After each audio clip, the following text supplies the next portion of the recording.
Hello, my beautiful souls. Welcome sa ating tarot reading session. So, keep in mind, general reading po ito. Maring mag-resonate, maring hindi. Kunin nyo na lang po kung para sa inyo and leave the rest.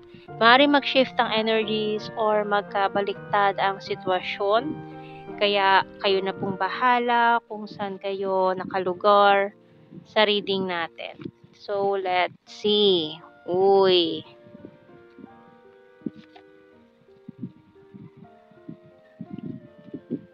Bottom card, Diamond. So, may mga ano na naman dito, pagpapanggap, tagu-taguan, maliwanag ang buwan. Okay, so, parang may mga pinipilit pa rin na itago na mga feelings, nararamdaman. Ayaw sabihin, ayaw ipaalam. Pilit na lang tinago. So, tingnan natin sa tarot cards natin.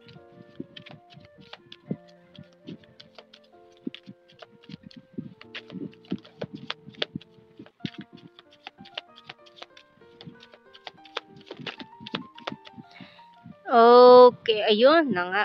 Daming secrets. Okay, so talagang pinipilit itago. Ayaw sabihin, ayaw ipaalam.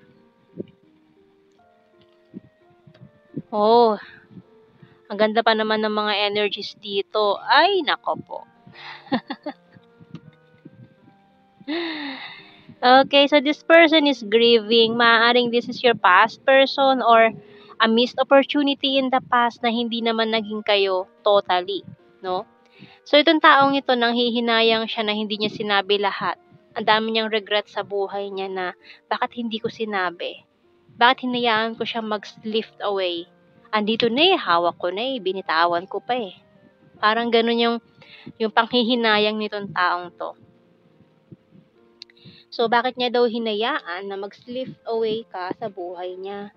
Wala na siya makita na mas higit sa'yo or pumantay man lang sa kalingkingan mo. Nahihirapan siya na mag-cope up sa sitwasyon, makalimot sa sitwasyon. So, gustong-gusto kanyang kausapin eh, pero pinipigilan niya yung sarili niya. I'm a liar. It's a disaster, you're my happy pill. Letting you go, walking away. I love your humor, feeling betrayed. Talking to you telepathically, and you're so sweet and caring. Bottom card, I have fear and anxiety. So, parang nalulunod siya sa kanyang fears, unknown fears and anxiety. Okay, tingnan natin. Sa The Hidden Truth Oracle cards. You speak to me through music.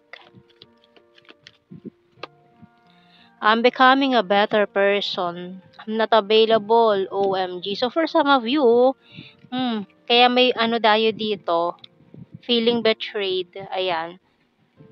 Third party situation. You came closer than anyone. I'm grateful for the spiritual lesson. I replay your conversations over and over. You don't know how hard it was to let you go. And this last card natin, I wish I had treated you better. So, ang dami talagang regrets sa ano nitong taong ito. Dami niyang iniisip. Iniisip niya yung mga pinagsisisihan niya. Yung mga bagay na pinagsisisihan niya.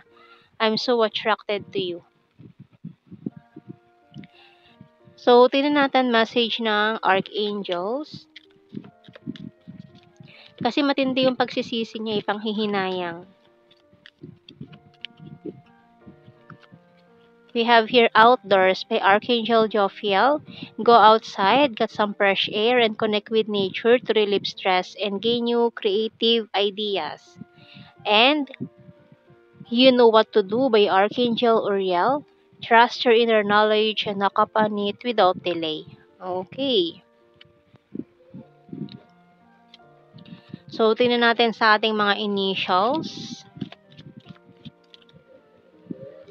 A and Enye. Letter H, Q, B, R, Z,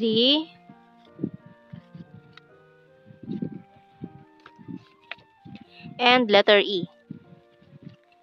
Ayan. Bottom card natin dito, W.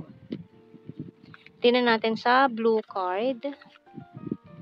True love. Chaser. And addictions. Ooh, obsessions. Lihim na obsession. Uy, parang hirap na hirap siya.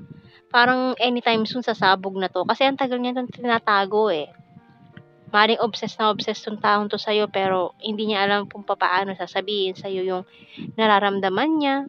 Lumayo na lang siya kasi yun yung nakikita niyang pinakang the best na tamang gawin, ang lumayo. At baliwalain na lang itong nararamdaman niya. Okay, so tingnan natin. General signs and the messages tayo. Pero dahil dun sa ginawa niya, matinding pagsisisi, yung nararamdaman niya, bakit siya lumayo? Bakit hindi na lang niya tinry sana?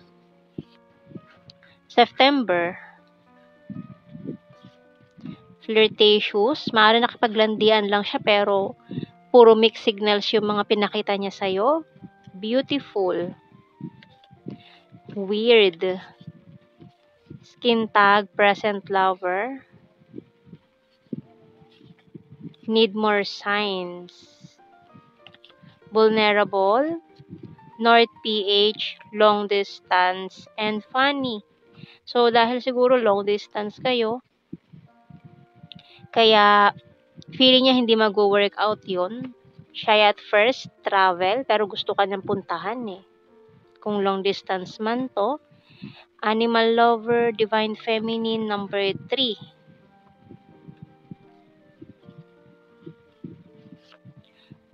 Quiet person. Summer, National Capital Region, August. So, gusto niya sana kahit siguro sa NCR magkita kayo. Meet me halfway daw, ganon. Divine Masculine Flower. And very lucky. So, ayan ang ating reading, my beautiful souls. Thank you for watching. Take care and God bless. See you in our next reading, guys. Bye-bye.